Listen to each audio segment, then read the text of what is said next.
at Victoria University, we bring the experts here so the students can get hands-on experience because we have the facilities. Our students, they do their internships here at BTV, from here to the world.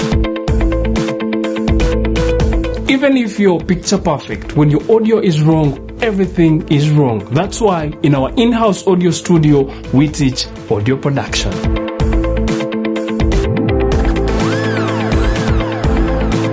At Victoria University, we don't just teach theory, we bring it to life.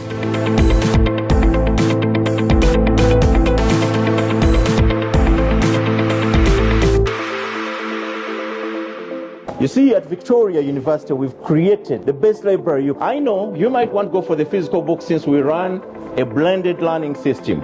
You might want to actually look at various books physically, or you may choose to go for actually the online resources. And we have the e-library.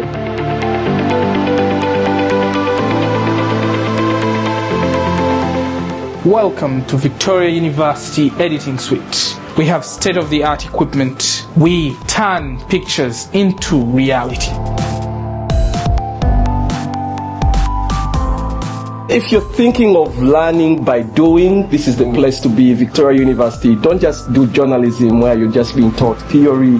Here we have a lot of practical, yeah? I learned from the streets now. It's very vital and important that you learn by practicals. You knowing and you're at the highest level and then you're coming here to learn. How was that experience? It's beautiful because the fact that what I learn is what I do, it makes work easier and simpler, and that's the way to go. We have the students here, also presenters on BTV, on the radio as well. Victoria University makes it much easier for actually people like me to actually get back to school and attain a degree. Thank you, Victoria University. I'm going to study from high school, diploma, master degree, to professor.